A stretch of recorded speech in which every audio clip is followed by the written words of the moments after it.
Olá, boa noite. Já está no ar mais um Tá na Web, o programa que aborda os assuntos que estão sendo falados na internet e também alguns dos temas mais pesquisados no Google. E essa semana, o IPCA, o Índice Nacional de Preços ao Consumidor Amplo, desse mês agora de julho, registrou deflação, ou seja, teve queda aí no preço, Essa queda, gente, foi de 0,68%, mas o nosso custo de vida não baixou, Eu tenho certeza que você aí de casa está sentindo isso no bolso toda vez que vai ao mercado e paga quase 8, 9, até 10 reais no litro de leite, E para a gente entender se realmente a gente entrou em deflação ou não e qual que é a expectativa aí dos próximos meses, eu chamo agora para conversar comigo a consultora financeira Lai Santiago. Boa noite, Lai, tudo bem? Boa noite, Mari. Tudo bem, e você? Tudo jóia. Bem-vinda aqui ao Tá na Web mais uma vez. Bom, Lai, a gente viu durante o dia algumas manchetes até um pouco sensacionalistas, falando sobre deflação, perigo da deflação. E eu quero começar entendendo, porque a gente vem ouvindo aí nos noticiários durante meses a inflação, Que a inflação está alta, a inflação passou dos 2 dígitos. Enfim, o que aconteceu para, de julho para cá, as manchetes estarem falando em deflação? Olha só, primeiro é importante a gente entender o que significam esses conceitos. Deflação quer dizer que a gente teve uma redução dos preços das coisas, dos produtos e dos serviços, enquanto inflação é uma subida de preços, que a gente está mais acostumado a ver por aí. O que aconteceu nesse caso é o que os economistas estão chamando de uma deflação artificial. Ela foi provocada muito em decorrência do que aconteceu em junho, muito recentemente, no mês anterior ao comunicado que a gente teve, Então, em junho, a gente observou algumas ações do governo para redução do preço da gasolina e da energia elétrica. E isso puxou bastante o índice para baixo, porque a gasolina e a energia elétrica tiveram realmente reduções significativas. Mas se a gente for olhar as outras categorias que fazem parte do IPCA, dessa aferição da inflação, apenas 2 tiveram redução. Todas as outras 7, são 9 categorias, todas as outras 7 tiveram um aumento significativo, em especial em relação quando a gente fala da alimentação e das bebidas. Lai, você pode explicar melhor, então, essas 7 categorias, Você falou do combustível, da energia elétrica, o que mais é levado em consideração quando a gente vai analisar, então? Isso, o IPCA ele vai olhar uma cesta super ampla de produtos e de serviços. A gente tem alimentação e bebidas, educação, despesas pessoais, vestuário, saúde e cuidados pessoais, artigos de residência e comunicação, transportes e habitação. Só esses 2 últimos que tiveram redução nos preços. O restante teve bastante aumento. A gente, inclusive, vê que apesar dessa queda aí do IPCA do mês passado, os preços dos alimentos, quem faz mercado sabe, continua subindo. Lógico que tem o dia da feira, o dia da carne, que a gente consegue uma promoção ali e outra aqui, mas, ao longo dos anos, se a gente for analisar, a gente está pagando muito caro. O quilo do frango, antigamente a gente pagava aí no Sassami uns 15 reais, Agora está 23. Então, o que explica essa divergência? O que acontece? Os alimentos tiveram esse aumento porque a gente está num período de entre-safra, digamos assim. É um período em que a gente tem poucas chuvas, o que prejudica bastante as pastagens. Em especial quando a gente olha para o leite longa-vida, que foi o que teve o maior aumento, teve um aumento de 25%, ele teve um impacto por conta dessa entre-safra. Se eu tenho pouco pasto disponível, a vaca vai comer menos e vai produzir menos leite. Se tem menos leite na prateleira, os preços vão aumentar. Tudo está relacionado a essa oferta e a procura desses produtos e serviços. Se tem muita coisa na prateleira e poucas pessoas comprando, os preços vão cair. Se é o contrário, os preços sobem.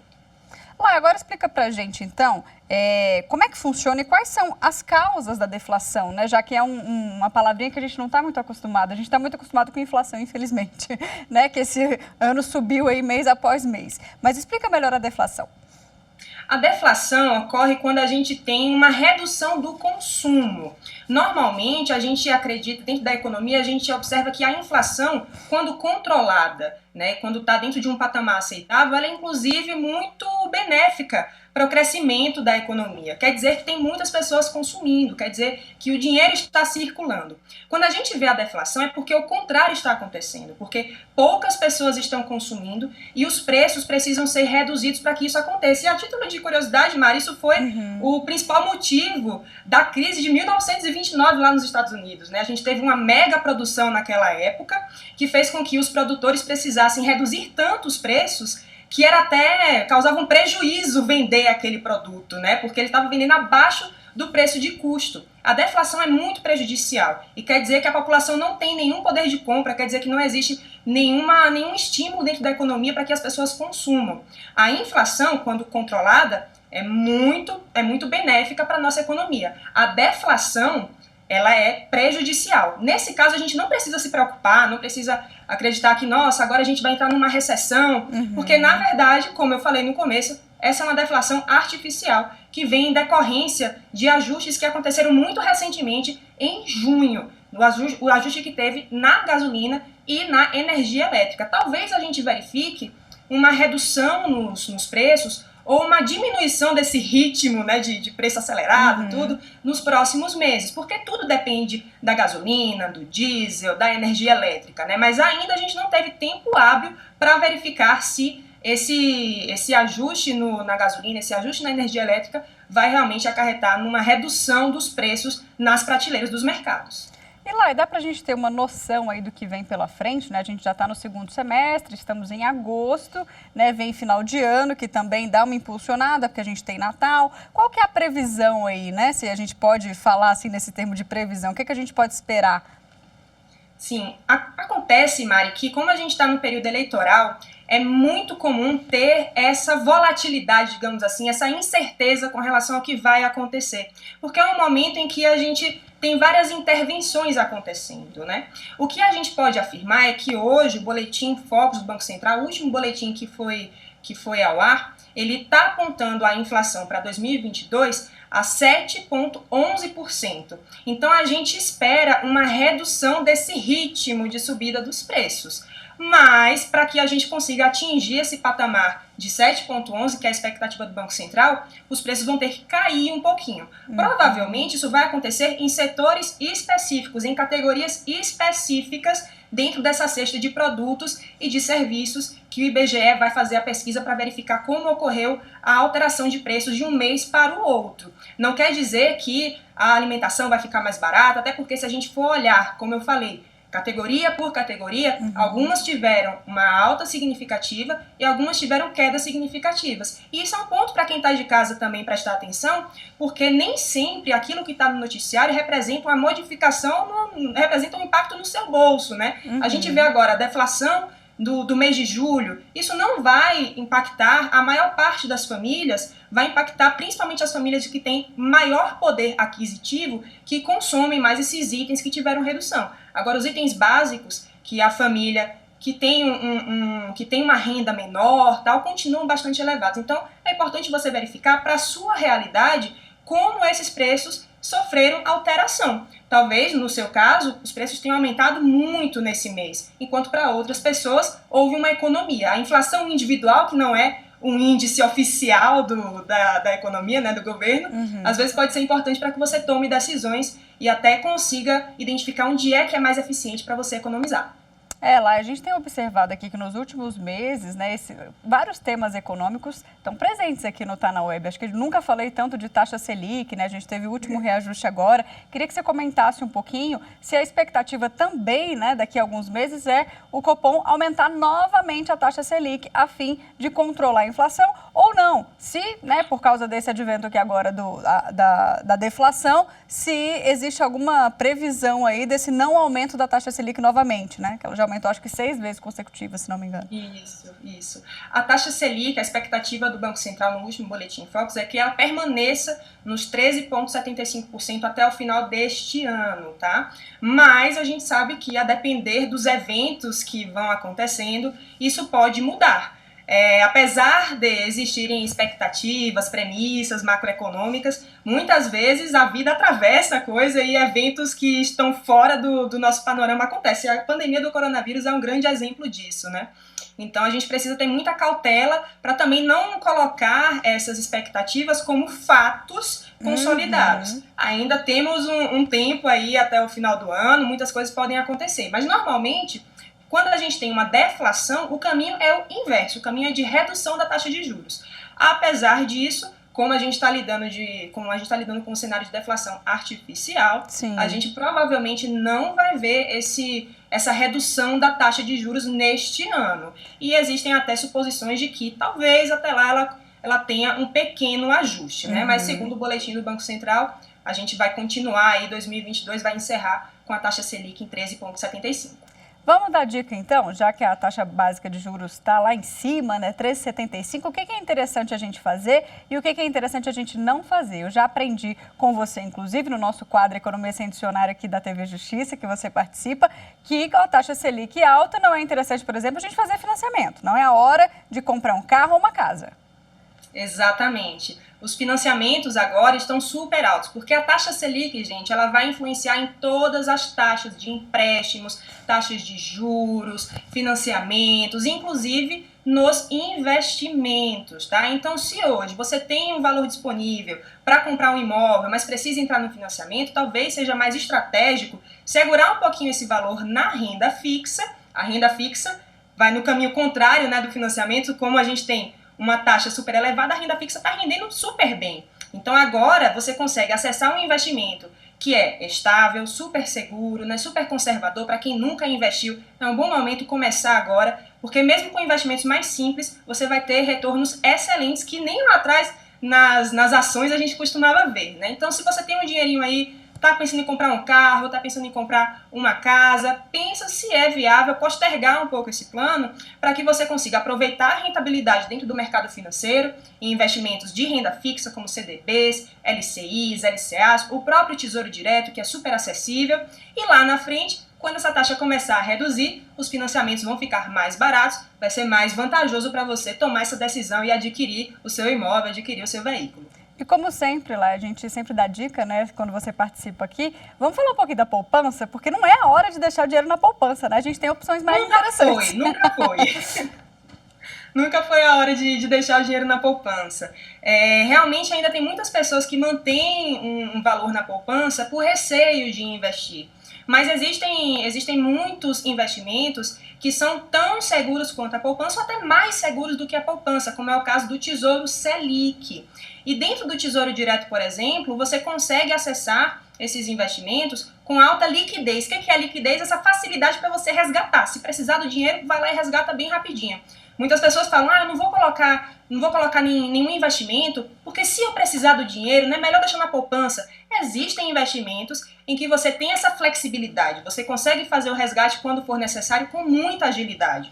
E pelo argumento da segurança, também não está valendo essa desculpa, porque existem investimentos que são muito conservadores, muito seguros e até mais seguros que a poupança, e pelo argumento da rentabilidade nem se fala, porque dentro do mercado financeiro, mesmo investimentos de renda fixa, bons investimentos de renda fixa que tem cobrança de impostos, os impostos são apenas sobre os lucros, tá? Importante ressaltar, mesmo com essa cobrança, o resultado que você vai ter, a rentabilidade que você vai ter é muito superior à rentabilidade que você vai encontrar na poupança. Então, realmente, não é um momento para você deixar o dinheiro lá, tem que aproveitar a conjuntura econômica, colocar na renda fixa e encontrar um retorno muito acima da média, com baixíssimo risco. Maravilha, Lai, adoro suas dicas. Obrigada mais uma vez por ter participado aqui com a gente. Eu que agradeço. E a gente vai vir aí com uma nova temporada do Economia Sem Dicionário com mais dicas, né? Se você de casa não conhece, Lai é que é a nossa consultora financeira parceira e sempre está dando dicas na programação. Inclusive, a dessa semana foi sobre a questão de economizar e cortar o cafezinho. Afinal, vale a pena ou não cortar o cafezinho, Lai? Pois é, às vezes pode ser a única saída, né, Mari? Mas tem situações em que não é nem um pouco inteligente cortar o cafezinho, porque ele é que vai dar aquele respiro no seu dia a dia para você desestressar. E a gente sabe que quando a gente tem muito estresse na nossa rotina, a gente tende a gastar mais. Se o cafezinho segura a sua onda, é melhor manter o cafezinho e economizar em outras coisas. Tá certo, Lai. Muito obrigada, viu? Uma boa noite para você. Boa noite.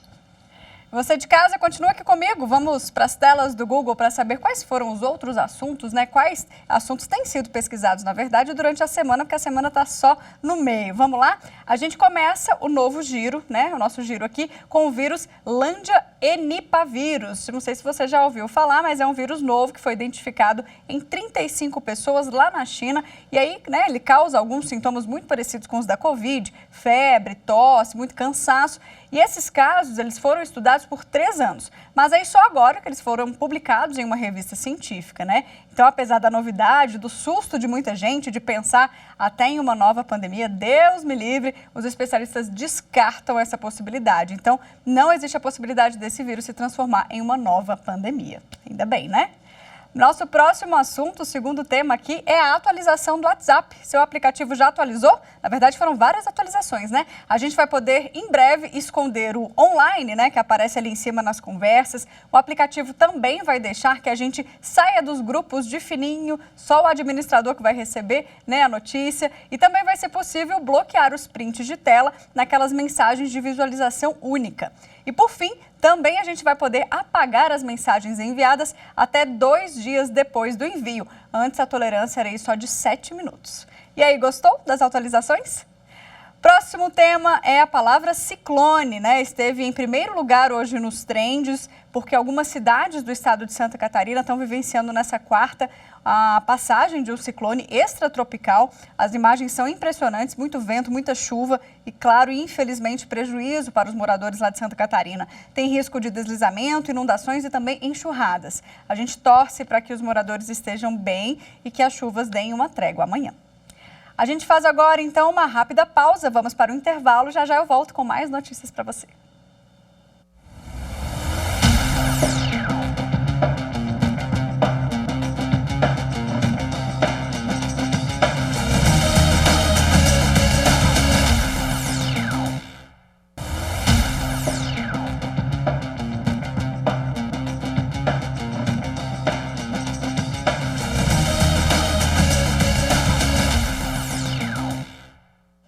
Já estamos de volta e vamos agora então para o segundo bloco falando sobre as fake news da semana. A gente começa com a fake que está aqui no nosso Instagram, como é que você sabe, né? Toda semana a gente vai lá, desmente uma fake news que está rodando pelas redes sociais.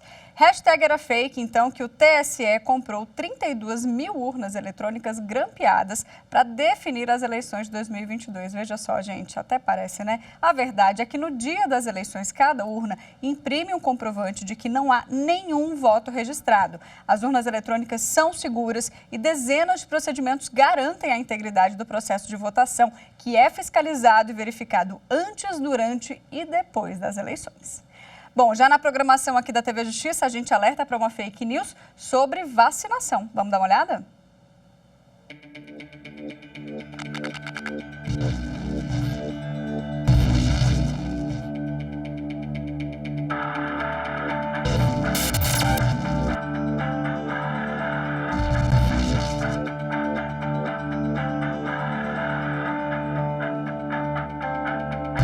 Circula uma fake news dizendo que a OMS estima que vacinas reduzirão a população mundial em 15%. Essa afirmação não é verídica. Ao contrário, por meio das vacinas, a humanidade justamente cresceu, porque a imunização faz com que a gente tenha o controle, a eliminação e a erradicação de doenças infecciosas que foram capazes de dizimar completamente diversas civilizações. É o exemplo da varíola, é o exemplo da poliomielite, é o exemplo do controle do sarampo e várias outras doenças. Então, ao contrário do que essa notícia traz, por meio dos imunizantes, das vacinas, a sociedade foi aumentar a sua longevidade e permitiu que várias pessoas nascessem saudáveis. Pois é, as vacinas são fundamentais na prevenção e erradicação dessas doenças. Inclusive, nessa semana teve início aí a campanha de vacinação da polio e também de atualização da caderneta. Vão ser 30 dias de esforço, né, para ampliar aí a cobertura vacinal de todo o país entre crianças e adolescentes. E para falar mais sobre isso, eu converso agora com Eduardo Jorge da Fonseca Lima, que é secretário do Departamento Científico de Imunizações da Sociedade Brasileira de Pediatria. Tudo bem, doutor? Seja bem-vindo. Tudo bem? Sempre um prazer estar aqui conversando sobre um tema tão importante como as campanhas de vacinação, especialmente agora a vacina da polio. Pois é, doutor, vamos falar um pouquinho, a gente inclusive viu nos últimos tempos, últimos meses, notícias bem preocupantes, né, da possível volta de doenças já erradicadas, como sarampo e agora a polio, que também preocupa. Então, qual que é a ideia, né, dessa campanha de vacinação que começou e quem que é o público que precisa estar atento, né, e ir lá atualizar esse cartão de vacinação? Então, as vacinas são vítimas do seu próprio sucesso. Desde 2015 que nós não conseguimos bater a meta de 95% de cobertura vacinal. E isso acontece porque essa geração que tem hoje, 30 e poucos anos, que são pais de crianças, eles não tiveram contato com pacientes que tiveram pólio. Então, eles não conhecem um primo, um vizinho, um conhecido que teve a doença pólio, e passa a falsa segurança que é uma doença controlada, erradicada. Com isso, a partir de 2016, a gente está observando uma redução progressiva nas taxas de cobertura. Se a gente pegar 2021, apenas 70% do público-alvo, que são as crianças menores de 5 anos, tomaram a vacina para polio. E isso é extremamente preocupante, porque a gente tem 30% da população no Brasil hoje não vacinada para polio. Esta campanha, que começou na segunda-feira, dia 8, ela se estende até o dia 9. Portanto, nós teremos 30 dias de campanha e o público-alvo é as crianças de 1 a 5 anos que já tenham tomado as 3 doses da vacina da polio inativada. Então, elas agora tomarão a vacina da polio oral, as crianças que têm de 1 a 5 anos.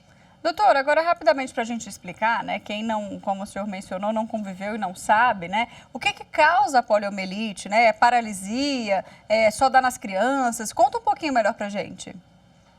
Então, vamos lá. Então, a polio é causada por um vírus chamado poliovírus, que tem o tipo 1, o tipo 2 e o tipo 3. Então, são 3 poliovírus diferentes, que na maioria dos pacientes, das crianças e dos adultos, causarão uma diarreia aguda, uma dor de garganta, um mal-estar, mas tem um percentual pequeno que pode dar sequelas importantes. O que seria esta sequela? É o que a gente chama de paralisia flácida. A criança fica sem andar, com deficiência de um dos membros, geralmente é assimétrica. E também pode acometer o pulmão e a criança ficar com dificuldade para respirar, dependendo do respirador, para o resto da vida. Então, é uma doença extremamente séria, e a gente teve o último caso no Brasil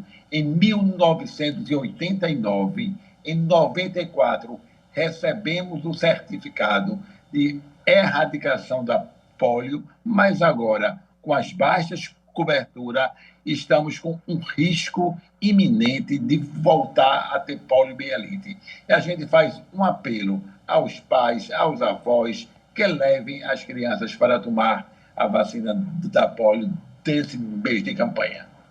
Isso é muito sério, né? Fica aqui, então, o nosso apelo para que essa cobertura vacinal seja atingida, né? E que a gente não volte a 1980, né, doutor? E tenha tantos casos assim, a gente realmente espera que essa situação se revirta. Eu agradeço muito a sua participação e a sua explicação aqui com a gente. Uma boa noite para o senhor. Boa noite, sempre à disposição. Obrigada. Bom, gente, é isso. Tá na Web, fica por aqui. Não deixe de seguir a gente, né? A TV Justiça está em todas as redes sociais, Instagram, Twitter, YouTube e Spotify. Eu agradeço a sua companhia e te espero na próxima semana com mais um tema do seu interesse. Até lá!